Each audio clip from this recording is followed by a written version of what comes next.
सो ये पार्ट 3 है, nature and significance of management. इसमें हम डिस्कस करेंगे management as a science, management as art and management as profession. So let's get started. So number 1, management as science.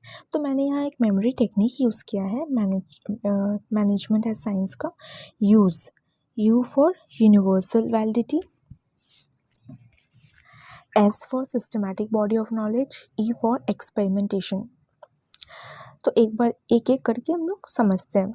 Systematic body of knowledge, like science in management also there is availability of systematic and organised study material. तो जैसे science में systematic and organised study material होता है, वैसे ही management में भी systematic organised study material होता है। ठीक है, अलग अलग मैनेजमेंट के स्टडी मैट होता है। जैसे कि आपका बिजनेस स्टडीज़ भी एक टाइप ऑफ मैनेजमेंट का बुक ही है। ठीक है, तो फर्स्ट जो फीचर है साइंस का वो मैनेजमेंट में प्रेजेंट है। फर्स्ट फीचर क्या, सिस्टमैटिक बॉडी ऑफ नॉलेज जो साइंस में होता है वो मैनेजमेंट में भी है। Second, principles are based on experimentations. तो जैसे कि साइंस में प्रिंसिपल्स जो होता है वो एक्सपेरिमेंटेशंस पे बेस्ड होता है। बहुत सारे एक्सपेरिमेंट करने के बाद जो प्रिंसिपल्स वो लोग बनाते हैं वही यूनिवर्सल हो जाता है। ठीक है, मैनेजमेंट में भी प्रिंसिपल्स बनाए जाते हैं थ्रू ऑब्जर्वेशंस और एक्सपेरिमेंटेशंस, बट यहाँ क्या है ना, ह्यूमन बिहेवियर इन्वॉल्व रहता है, इसलिए जो प्रिंसिपल्स रहते हैं वो एक्यूरेटली प्रिडिक्टेड नहीं है। तो फीचर्स है ये पार्शली प्रेजेंट है मैनेजमेंट के। फिर नेक्स्ट पॉइंट क्या है, यूनिवर्सल वैलिडिटी। तो यूनिवर्सल वैलिडिटी में क्या है, जो साइंस में जो भी प्रिंसिपल्स होता है ना वो यूनिवर्सल रहता है, हर जगह सेम। बट वही मैनेजमेंट के लिए यहाँ जो मैनेजमेंट में प्रिंसिपल्स होते हैं वो उसके एप्लीकेशंस और यूजेस यूनिवर्सल नहीं होते। मैनेजमेंट जो होता है मैनेजमेंट को मॉडिफाई करना पड़ता है डिपेंडिंग अपॉन द सिचुएशंस। ठीक है, management has to modify according to the given situations. तो ये सारे पॉइंट्स हैं। फिर नेक्स्ट,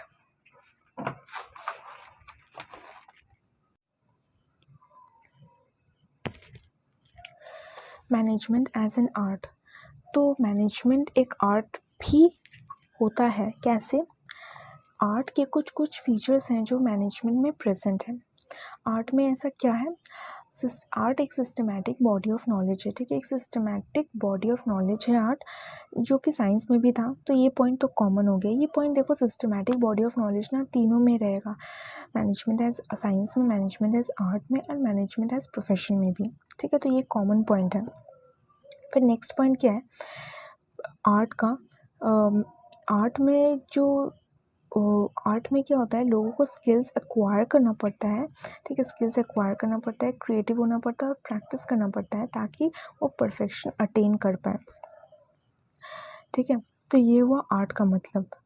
तो आर्ट में सिस्टमैटिक बॉडी ऑफ नॉलेज होता है जिसे एक्वायर करना पड़ता है।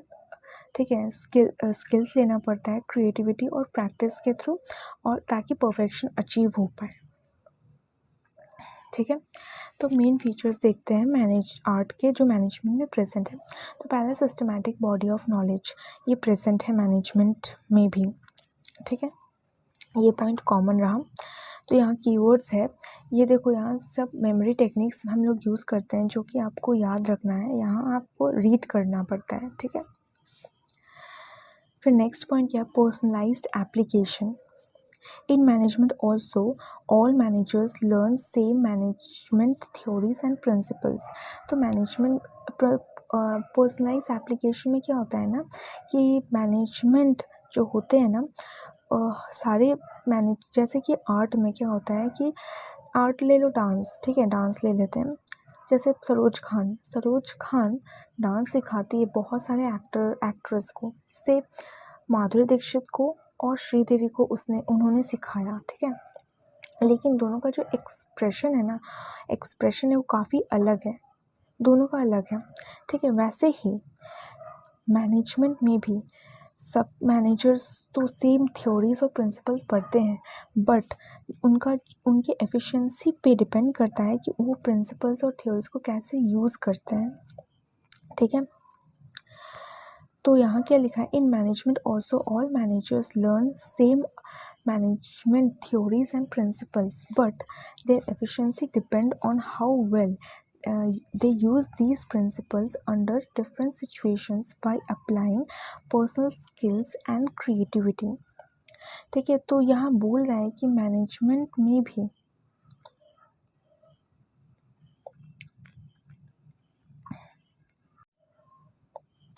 तो ये जो फीचर है प्रेजेंट है मैनेजमेंट में आर्ट का। फिर नेक्स्ट पॉइंट क्या है, based on practice and creativity. तो जैसे कि आर्ट में क्या होता है, प्रैक्टिस और क्रिएटिविटी से आर्ट और बेहतर होता है। ठीक है, जैसे जैसे प्रैक्टिस होता रहता है, नया नया क्रिएटिविटी आता है, वैसे वैसे और बेटर होता है। वैसे ही मैनेजमेंट में भी एक्सपीरियंस से, मैनेजर्स के एक्सपीरियंस से वो लोग अपना मैनेजरियल स्किल्स इम्प्रूव करते हैं। ठीक है, अच्छा करते रहते हैं। ठीक है, तो एक बार मैं रीड कर देती हूँ। As a artist requires regular practice of art to become more fine and perfect. Similarly, managers should acquire experience to improve managerial skills and efficiency। ठीक है, जैसे कि एक आर्टिस्ट को चाहिए होता है रेगुलर प्रैक्टिस करने की ताकि वो अपने आर्ट में और अच्छा हो पाए, वैसे ही मैनेजमेंट को भी एक्सपीरियंस चाहिए होता है ताकि अपना इम्प्रूव कर पाए मैनेजरियल स्किल्स और एफिशिएंसी।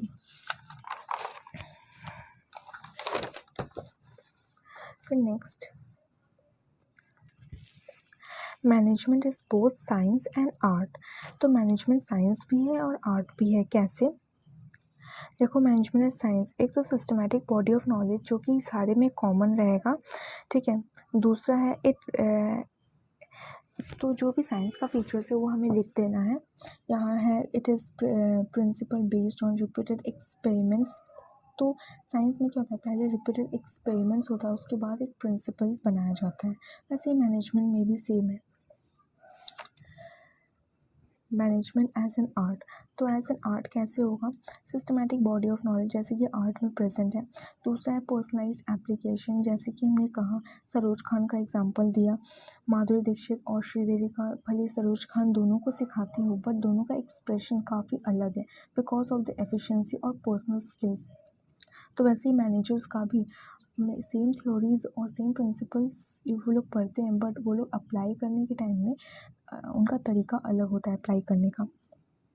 फिर नेक्स्ट क्या है, based on practice and creativity. उनका डिपेंड करता है प्रैक्टिस कैसा है, क्रिएटिविटी कैसा है, उस पर डिपेंड होगा कि मैनेजमेंट कैसा होगा। जैसे कि आर्ट में क्या है, जैसे डांस ले लेते हैं, डांस भी एक आर्ट है। ठीक है, तो पहले क्या होता था, डांस सिंपल स्टेप्स किया जाता था, लेकिन अभी देखो डांस ऐसा लगता है हवा में हो रहा है। ये कैसे हुआ, ये प्रैक्टिस करते करते हुआ। ठीक है, 1990s का डांस देखो और अभी का डांस देख लो, धीरे धीरे प्रैक्टिस हुआ, वो लोग और क्रिएटिव होते गए, और अभी और पहले का डांस में काफ़ी फ़र्क है। वैसे मैनेजमेंट में भी सेम है। पहले शुरुआती दौर पे मैनेजमेंट स्मॉल लेवल से शुरू होता है और फिर धीरे धीरे वो काफ़ी क्रिएटिव होता रहता है। ठीक है, अपनी अपनी फील्ड्स में। फिर नेक्स्ट पॉइंट आते हैं मैनेजमेंट एज प्रोफेशन। तो मैनेजमेंट एज प्रोफेशन पर समझने के पहले हमें ये समझेंगे कि प्रोफेशन क्या होता है। ठीक है, तो प्रोफेशन के कैरेक्टरिस्टिक्स क्या है। प्रोफेशन जो होता है ये बेस्ड होता है on specialised knowledge and training. जो प्रोफेशन जो होता है ना, वो स्पेशलाइज्ड, उसके लिए नॉलेज एक्वायर करना पड़ता है और ट्रेनिंग लेना पड़ता है। जैसे कि किसी को चार्टर्ड अकाउंटेंट बनना है तो उसे क्या करना पड़ेगा, स्पेशलाइज्ड नॉलेज लेना पड़ेगा। ठीक है, उसकी पढ़ाई करनी पड़ेगी और फिर एग्जामिनेशन देना पड़ता है ना। फिर आर्टिकलशिप करना पड़ता है, 3 साल का ट्रेनिंग पीरियड। तो ये हो गया। एंट्री इज़ रिस्ट्रिक्टेड, तो एंट्री भी रिस्ट्रिक्टेड रहता है। कैसे, अब कोई चार्टर्ड अकाउंटेंट बनना चाहता है तो उसके लिए उसे क्या करना पड़ता है, एग्ज़ाम देना पड़ता है। जैसे कि पहले CA फाउंडेशन देना पड़ता है, उसमें सर्टेन क्राइटेरिया होता है कि इतना परसेंटेज आप पाओगे then you can qualify to further appear for next level of exams in CA। तो एंट्री क्या हुआ, रिस्ट्रिक्टेड हुआ ना, कि इतना परसेंटेज बच्चे ही नेक्स्ट लेवल में जाएंगे, CA फाउंडेशन पास कर पाएंगे, है ना। तो एंट्री इज रिस्ट्रिक्टेड। तो ये दो फीचर्स है प्रोफेशन का। तो अब हम देखेंगे कि क्या क्या प्रोफेशन का जो फीचर्स है वो मैनेजमेंट में प्रेजेंट है। Well defined body knowledge. In management also there is availability of systematic body of knowledge. तो मैनेजमेंट में भी सिस्टमैटिक बॉडी ऑफ नॉलेज है, जैसे कि प्रोफेशन में है। There are number of books available on management studies, so this feature of profession is available. तो ये जो फीचर है अवेलेबल है। क्या feature, systematic body of knowledge, ये आपको लिखना है। क्या well defined body of knowledge है ना, we can write as systematic body of knowledge also. ठीक है। फिर नेक्स्ट पॉइंट क्या है, रिस्ट्रिक्टेड एंट्री।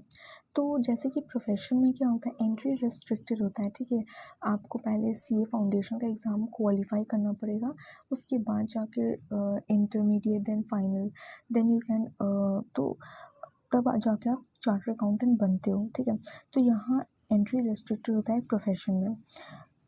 बट मैनेजमेंट में ऐसा नहीं है। मैनेजमेंट में ऐसा कोई रिस्ट्रिक्शन नहीं है कि एंट्री आपको कोई एग्जामिनेशन क्लियर करना पड़ेगा तब जाके आप किसी अपनी शॉप का या अपने बिजनेस का मैनेजमेंट कर पाओगे, ऐसा अभी तो नहीं है। ठीक है, तो ये रीड कर लेते हैं। Entry of profession is restricted through an examination और डिग्री। तो जो एंट्री होता है प्रोफेशन में, एग्जामिनेशन या फिर डिग्री से रिस्ट्रिक्टेड होता है। ठीक है, example, a person can practice as doctor only when he is having MBBS degree। तो एक डॉक्टर प्रैक्टिस कर सकता है तभी जब उसके पास एक MBBS की डिग्री होगी। So presently this feature of profession is not present in management, but soon it will be included with statutory backing। ये फ्यूचर में इंक्लूड हो सकता है। यहाँ की पॉइंट्स हैं, entry of profession restricted through examination और डिग्री। एग्जाम्पल आपको लिखना है बस।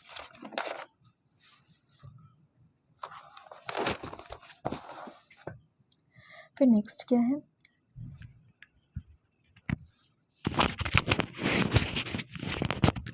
नेक्स्ट आते हैं प्रेजेंस ऑफ प्रोफेशनल एसोसिएशन। तो ये थर्ड जो फीचर है प्रोफेशन का, थर्ड फीचर में क्या है कि एक प्रोफेशन को अपने प्रैक्टिस करने के लिए उसे एक एसोसिएशन में रजिस्टर होना पड़ेगा। जैसे एक चार्टर अकाउंटेंट को ले लो, उसे मेंबर बनना पड़ता है इंस्टीट्यूट का, institute of charter accountant of India का, तब जाकर वो अपना प्रोफेशन एज अ प्रैक्टिस कर सकता है। ठीक है, as a charter accountant. But ऐसा मैनेजमेंट में नहीं है। तो ये रीड करते हैं एक बार। Every professional has to get registered with his association before practicing that profession। तो हर एक प्रोफेशन को रजिस्टर होना पड़ता है विद एसोसिएशन, ताकि वो प्रैक्टिस कर पाए अपने प्रोफेशन में। जैसे कि एक चार्टर अकाउंटेंट या फिर डॉक्टर भी होता है, लेकिन ऐसा मैनेजमेंट में ये फीचर प्रेजेंट नहीं है। ठीक है, this feature of profession is not present in management. Next point, existence of ethical codes. तो अब प्रोफेशन में ना एथिकल कोड्स होता है which profession has to follow. जैसे कि प्रोफेशनल एथिक्स जो एक चार्टर अकाउंटेंट को फॉलो करना पड़ता है, अदरवाइज़ उसे पेनल्टीज़ हो सकती है, फाइन्स लग सकते हैं और भी इम्प्रिजनमेंट, कुछ भी ऐसा हो सकता है। ठीक है, लेकिन ऐसा मैनेजमेंट में नहीं होता है। मैनेजमेंट, आपको अगर अपना शॉप को मैनेज करना है या फिर अपने बिजनेस को मैनेज करना है, तो और उसमें अगर आपने एथिकल कोड्स आपने फॉलो नहीं किए या आपका एथिकल कोड है ही नहीं, मैनेजमेंट में तो बहुत सारे एथिकल कोड्स होते ही नहीं है। ठीक है, तो इससे क्या होगा, आपको क्या जेल होगा, क्या आपको पेनल्टी होगी, क्या आपको फ़ाइन देना पड़ेगा गवर्नमेंट को? नहीं, ऐसा कुछ नहीं है। ठीक है, तो यहाँ पॉइंट्स क्या है, For every professional, there are set of ethical codes fixed by professional organization। तो हर प्रोफेशन में क्या होता है, एक एथिकल कोड होता है जो कि एक प्रोफेशनल ऑर्गेनाइजेशन फिक्स करता है। जो कि बाइंडिंग होता है ऑन ऑल द प्रोफेशनल्स, जो कि हर प्रोफेशनल को फॉलो करना पड़ता है। ठीक है, ये ऐसे दिया हुआ है, इम्पॉर्टेंट नहीं है उतना। सो this feature of profession is not present in the management. तो ये फीचर जो है मैनेजमेंट प्रेजेंट नहीं है। नेक्स्ट क्या होगा, service motive. The basic purpose of every professional is to serve the client. तो हर एक प्रोफेशनल का क्या मोटिव होता है कि अपने क्लाइंट को सर्व करें।